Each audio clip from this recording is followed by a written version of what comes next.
Hello everyone, welcome to another lecture of human respiratory system. इसके पहले हमने पढ़ा था नेजल कैविटी, नेजल पैसेज। आज का जो लेक्चर है उसमें हम फेरिंग्स पढ़ने वाले हैं। तो जो फेरिंग्स है वो एक्सटेंडेड पार्ट है आपके ह्यूमन रेस्पिरेटरी सिस्टम का। वो किसके बाद आता है? यहाँ पे आपने नोज पढ़ा था। अगर स्टार्टिंग से बात करूं मैं, तो जो नोज था उसमें नॉस्ट्रल्स पाए जा रहे थे। इस नोज के बाद आपका पार्ट आता है नेजल कैविटी।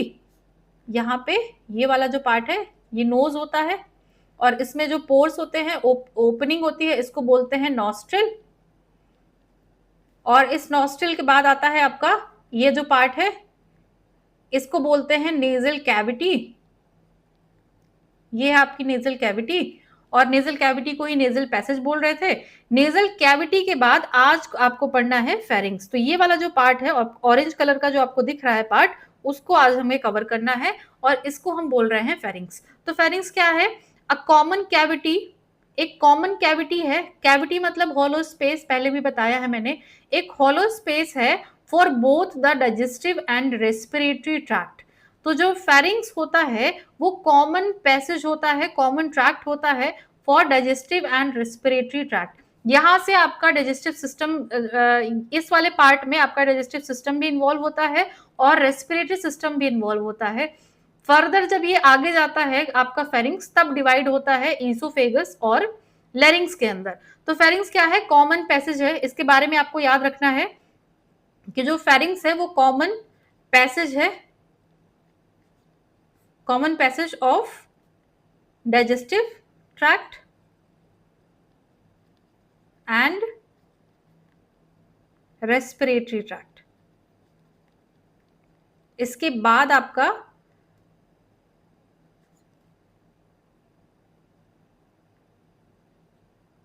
रेस्पिरेटरी ट्रैक्ट, इसके बाद आपका जो रेस्पिरेटरी ट्रैक्ट है वो डिवाइड हो जाता है, वो अलग हो जाता है, और जो आपका डाइजेस्टिव ट्रैक्ट है वो भी आपका क्या हो जाता है? अलग हो जाता है। तो फेरिंग्स क्लियर है आपको?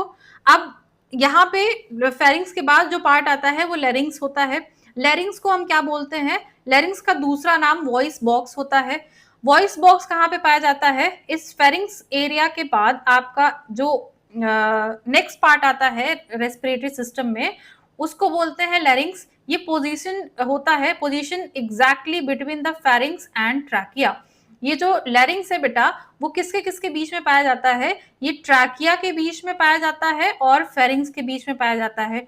यहाँ पे ये फेरिंग्स है, ये वाला जो पार्ट है ये फेरिंग्स है, और ये वाला जो पार्ट है ये ट्रैकिया है।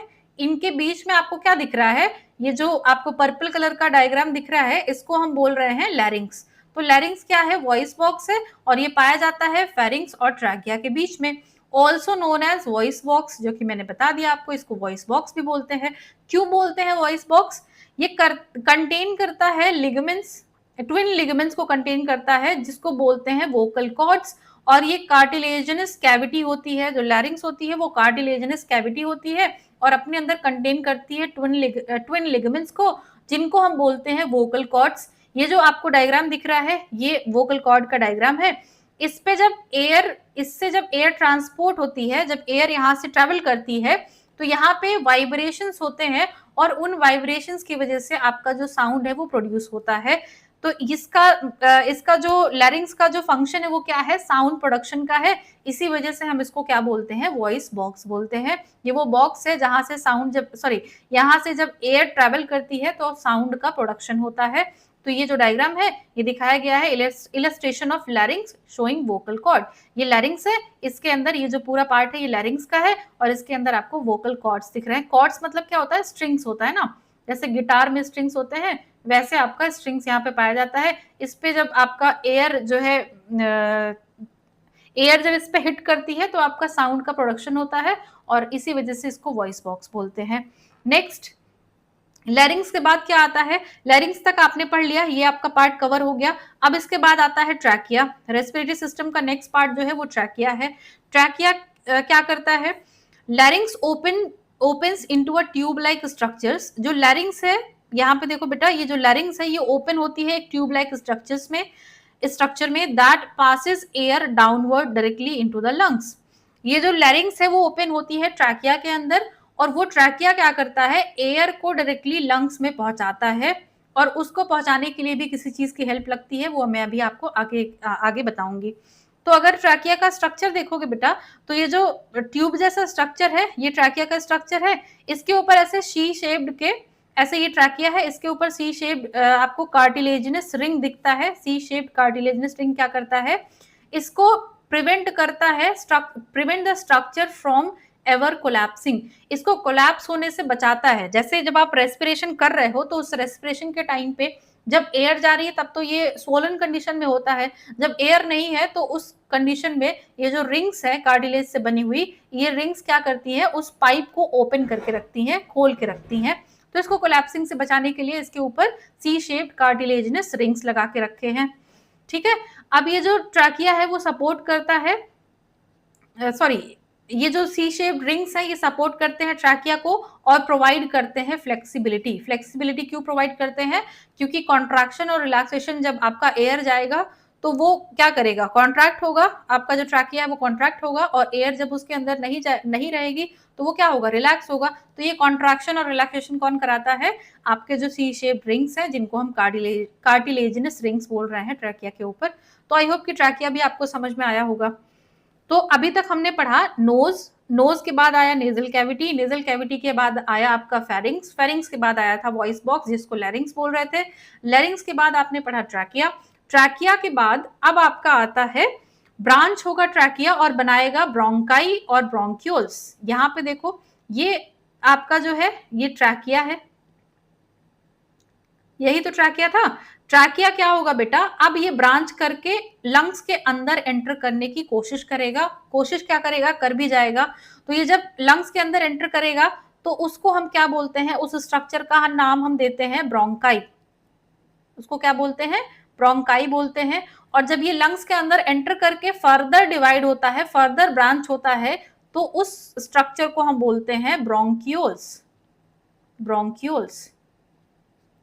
ठीक है, तो ब्रोंकाई क्या है, ट्रैकिया का जब डिवीजन हुआ, ट्रैकिया जब दो पार्ट में डिवाइड हुआ तो वो ब्रोंकाई बनाया, दोनों लंग्स में एंटर कर गया ब्रोंकाई बन के, और ब्रोंकाई जब बना तो उसके बाद जो फर्दर डिवीजन हुआ उसको हमने ब्रोंक्यूल्स बोले, उसको हमने ब्रोंक्यूल्स बोला।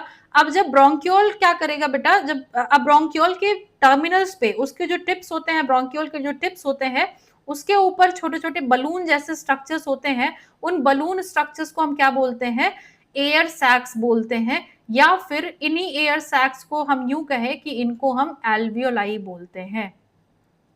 ठीक है, तो एक बार फिर से रिकॉल करो, ट्रैकिया आया था, उसके बाद ट्रैकिया क्या किया, फर्दर डिवाइड हुआ, डिवाइड होने के बाद उसने ब्रोंकाई बनाया, ब्रोंकाई जैसे ही बना वो लंग्स के अंदर एंटर कर गया, और लंग्स के अंदर एंटर करते ही ब्रोंकाई फर्दर डिवाइड हुआ ब्रोंक्यूल्स में, और फिर ब्रोंक्यूल्स के ऊपर ब्रोंक्यूल्स के टर्मिनल्स पे बलून जैसे स्ट्रक्चर्स थे, उन बलून जैसे स्ट्रक्चर्स को हमने क्या बोला, एयर सैक या फिर एल्वियोलाई बोला। अब ये जो एल्वियोलाई है यही क्या है, साइट ऑफ गैसियस एक्सचेंज है, इनके बारे में अभी बाद में पढ़ते हैं। सबसे पहले क्या देखना है, ये देखो bronchial tree and air sacs है, ये जो स्ट्रक्चर है ये ब्रोंकियल ट्री है, ये आपको ट्रैकिया है, ये आपका ट्रैकिया है, ये ब्रोंकाई है, ब्रोंकाई फर्दर डिवाइड होता है ब्रोंक्यूल्स में, और ब्रोंक्यूल्स के टर्मिनल पे आपको ये ऐसे बलून जैसे स्ट्रक्चर दिख रहे हैं। टू ब्रांचेस मतलब bronchi generate from the trachea, each entering in respective lungs, जो ब्रोंकाई है वो जनरेट हुई है ट्रैकिया से, और दोनों क्या करते हैं, एंटर कर जाते हैं लंग्स के अंदर, हर एक लंग्स के अंदर, मतलब दो ही लंग्स है आपके पास, दोनों लंग्स के अंदर ही एंटर कर जाएंगे। Then each bronchus divides into smaller finer branches called bronchioles. Each bronchus, bronchi जो है वो प्लूरल है, और ब्रोंकस का मतलब, ब्रोंकस हम क्यों बोल रहे हैं, क्योंकि ब्रोंकाई का जो सिंगुलर फॉर्म होता है वो ब्रोंकस होता है। तो हर एक ब्रोंकस जो है वो क्या करेगा, फर्दर डिवाइड हो जाएगा स्मॉलर और फाइनर ब्रांचेस में, उन ब्रांचेस को हम क्या बोलते हैं, ब्रोंक्यूल्स बोलते हैं। ये जो आपके ब्रोंक्यूल्स हैं इनके टर्मिनल्स पे स्मॉल बलून जैसे स्ट्रक्चर्स लगे होते हैं, और ये जो बलून जैसे स्ट्रक्चर्स हैं ये थिन वॉल्ड है, thin walled air sac at the end of each bronchiole. हर एक ब्रोंक्यूल के एंड पे देखो आपको ये सर्कुलर आपको बलून जैसे स्ट्रक्चर्स दिख रहे हैं। इन बलून जैसे स्ट्रक्चर्स की जो वॉल होती है वो काफी थिन होती है। रीजन क्या है इसका, रीजन ये है कि इन वॉल से आपको एक्सचेंज कराना है गैसेस का, तो एक्सचेंज के लिए हमको वॉल को थिन ही रखना है, जिससे कि ईजी आपका एक्सचेंज हो जाए। तो ये है आपके bronchi and bronchioles. In bronchi and bronchioles के ऊपर, अब ये ब्रोंक्यूल्स ऐसे बने होंगे, इन ब्रोंक्यूल्स के ऊपर ऐसे बलून जैसे स्ट्रक्चर्स होते हैं। इन बलून जैसे स्ट्रक्चर्स को हमने बोला एल्वियोलाई। इस एल्वियोलाई को हम साइट ऑफ एक्सचेंज बोलते हैं। आ जाओ देखते हैं क्यों बोलते हैं। अब फाइनल डेस्टिनेशन क्या है बेटा? एल्वियोलाई है, और एल्वियोलाई है गैस एक्सचेंज का site. Present inside the lungs, ये जो एल्वियोलाई है कहाँ पाई जाती है? लंग्स के अंदर पाई जाती है। Eight the end of the bronchioles, ये ब्रोंक्यूल्स के एंड पे पाया जाता है। ये यहाँ पे ये वाला जो पार्ट है ये ब्रोंक्यूल है, इसके एंड पे आपका क्या बन रहा है बेटा? ये देखो एल्वियोलाई ऐसे बना है। इसका काम क्या होता है? यहाँ से गैसियस एक्सचेंज का काम करता है ये। तो oxygen is transported into the blood stream via diffusion. यहाँ पे क्या होता है? ये ऐसे अगर मान लो ये एल्वियोलाई है, ये वाला जो पार्ट है ये एल्वियोलाई है, यहाँ पे इसके पास ब्लड वेसल्स लगे होते हैं। जब आपने रेस्पिरेशन किया, इनहेलेशन किया, तो इनहेलेशन के बाद आपके एल्वियोलाई में पहुंचता है ऑक्सीजन, और वो ऑक्सीजन क्या करता है? डिफ्यूजन के थ्रू ब्लड वेसल्स में चला जाता है। और ब्लड वेसल्स क्या किए हैं? आपकी बॉडी के अंदर ढेर सारी मेटाबॉलिक एक्टिविटीज हुई हैं, तो उन एक्टिविटीज में जो कार्बन डाइऑक्साइड जनरेट हुआ है, जिसको हम गैसियस वेस्ट भी बोलते हैं, वो कार्बन डाइऑक्साइड इस ब्लड वेसल्स के अंदर होगा, और वो कार्बन डाइऑक्साइड डिफ्यूजन के ही प्रोसेस से इस एल्वियोलाई के अंदर चला जाता है। तो इसी को हम क्या बोल रहे हैं? गैसियस एक्सचेंज बोल रहे हैं। और उसके लिए कौन काम करता है? आपकी जो एल्वियोलाई है वो गैसियस एक्सचेंज करा के देती है आपको। तो यहाँ पे देखो ये ऑक्सीजन है वो ट्रांसपोर्ट हुआ है ब्लड स्ट्रीम में वाया डिफ्यूजन प्रोसेस से। इसके पहले मैंने बताया था डिफ्यूजन क्या है। फ्रॉम डिफ्यूजन एक प्रोसेस है जिसमें जो पार्टिकल्स हैं वो मूव करते हैं from its higher concentration to its lower concentration. कैसे? इस एल्वियोलाई के अंदर ढेर सारा ऑक्सीजन होगा, क्योंकि इसने अभी अभी इनहेलेशन किया है। इनहेलेशन में ढेर सारा ऑक्सीजन आया होगा। इसके पास जो ब्लड वेसल होगा उसने ढेर सारा उसमें ढेर सारा यूज जो है ब्लड है। उस ब्लड के अंदर आपको पता है जो यूज ब्लड होता है उसको डीऑक्सीजनेटेड ब्लड बोलते हैं। डीऑक्सीजनेटेड मतलब उसका सारा ऑक्सीजन छीन लिया गया है, उसके अंदर भर भर के कार्बन डाइऑक्साइड डाल दिया गया है। तो ये जो कार्बन डाइऑक्साइड है ब्लड वेसल के अंदर, ये ऑपोजिट डायरेक्शन में नहीं चला जाएगा, मतलब ये एल्वियोलाई के अंदर आ जाएगा और ऑक्सीजन जो है वो ब्लड वेसल के अंदर चला जाएगा। तो इस तरीके से आपका हो जाता है एक्सचेंज ऑफ गैसेस। ट्रांसपोर्ट तो भी कराना है हमको, तो एक्सचेंज ऑफ गैसेस इस तरीके से हो जाएगा। यहाँ पे देखो लिखा हुआ है carbon dioxide diffuses from blood stream to alveoli to be exhaled. यहाँ से डिफ्यूजन के थ्रू ब्लड वेसल से एल्वियोलाई में चला जाता है और फर्दर इसका क्या हो जाता है? कार्बन डाइऑक्साइड का एक्सेलेशन करके आपकी बॉडी से बाहर निकाल दिया जाता है। तो एल्वियोलाई क्या है? Site of respiratory gas exchange. The very thin walls of the alveoli allow gases. जो एल्वियोलाई होती है बेटा उसकी जो वॉल होती है वो सिंगल सेल्ड होती है, मतलब एक ही सेल से बनी होती है उसकी वॉल ऐसे। और ये जो वॉल होती है वो क्या करती है? अलाउ करती है गैसेस को to easily pass between the lungs and the surrounding blood vessels. ये जो गैसेस हैं वो इजिली पास कर जाती हैं लंग्स में, और आपके जो आसपास के ब्लड वेसल्स हैं उसमें अच्छे से डिफ्यूजन हो जाता है। क्यों होता है? क्योंकि नेचर ने उस वॉल को बहुत ही पतली बना के दिया है, जिससे कि इजिली आपका जो ब्लड है इजिली जो आपके गैसेस हैं वो एक्सचेंज हो जाए, और आपका जो इनहेलेशन और एक्सहेलेशन का प्रोसेस हो वो इजिली हो जाए। आई होप कि इतना आपको अच्छे से समझ में आ गया होगा। अगर कोई डाउट है तो आप मुझसे कमेंट सेक्शन में पूछ सकते हो। मैंने और भी वीडियोस के लिंक डिस्क्रिप्शन बॉक्स में प्रोवाइड करा दिए हैं, तो वहां से आप चेकआउट कर सकते हो। सो या that's all for today. See you in the next lecture. Thank you so much for watching.